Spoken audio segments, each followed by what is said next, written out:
korban almarhum Beni sudah dilakukan pemeriksaan sebagai terduga tersangka dari narkoba. Kemudian setelah dilakukan pemeriksaan dan cukup bukti bahwa yang bersangkutan kita tetapkan sebagai tersangka dan dilakukan penahanan di Polres Oki.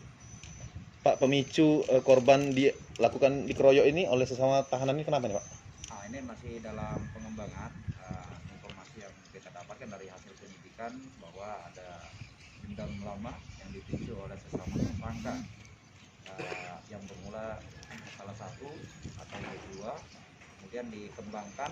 Ya, kita sudah melakukan penyidikan, dikembangkan dan ditetapkan ada 12 terduga yang melakukan penganiayaan secara bersama-sama. Tentunya mereka ini dalam hasil penyidikan akan kita lakukan pengembangan lagi. Mungkin apabila nanti dalam hal penyidikan ditemukan atau didapatkan keterangan dari 12 tadi akan mengembang ke tersangka-tersangka yang lain. Dari tubuh korban Pak terdapat luka benda tumpul Pak, seperti itu Pak? Dari hasil visum dokter didapatkan bahwa ada luka lebam dan luka tumpul. Berdasarkan keterangan ada dari alat-alat yang kita temukan di TKP. Kemarin sudah kita lakukan olah TKP dan menemukan beberapa barang bukti. Mungkin sudah dilihat dari rekan-rekan sekalian. Ini barang bukti berupa alat-alat mandi yang mendominasi sehingga untuk korban meninggal disebabkan luka lebam. Pak, apakah anggota kita yang menjaga juga akan dilakukan pemeriksaan oleh Propos Pak? Mungkin dinilai oleh kelalaian seperti itu Pak? Ya baik, untuk personel kita yang melakukan penjagaan ini masih dalam tahap pemeriksaan. Kemarin sudah diperiksa dari tim Propam Polda Sumsel bekerja sama dengan Polres Oki. Tentunya ini masih dalam pengembangan. Apakah nanti personel yang jaga maupun personel yang ada di sana terlibat atau tidak dalam hal penganiayaan ini. Pak, antisipasi hal serupa Pak kalau terjadi lagi Pak? Ya, kita tentunya sudah mengantisipasi serupa bagaimana hal ini tidak terjadi di kemudian hari. Tentunya nanti kita akan evaluasi bagaimana sistem penjagaan, apakah nanti ada unsur kelalaian atau tidak. Pak, tahanan ini over kapasitas atau seperti apa Pak?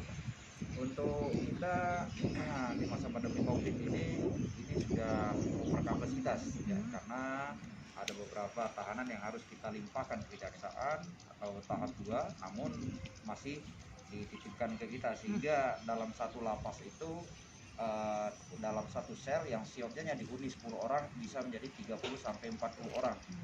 Ya, kalau kita lihat memang ya cukup tidak kurang representatif ya untuk tahanan yang sehingga mereka bersusun dincis. Artinya banyak tahanan titipan Pak, yang bukan tahanan dari Polres sendiri Pak? Ya, lebih kurang ya ada tahanan titipan maupun yang dari Polres sendiri. Pak, para pelaku dijerat dengan pasal berapa Pak? Ya, para pelaku ini kita ancam dengan hukuman pidana 170, di mana secara bersama-sama melakukan penganiayaan terhadap korban sehingga korban yang meninggal dunia. Pak, bisa dijelaskan sedikit Pak kronologi sebelum kejadian Pak? Korban ini ditangkap kapan dan Sudah berapa lama ditahan? Tahan di itu, Pak?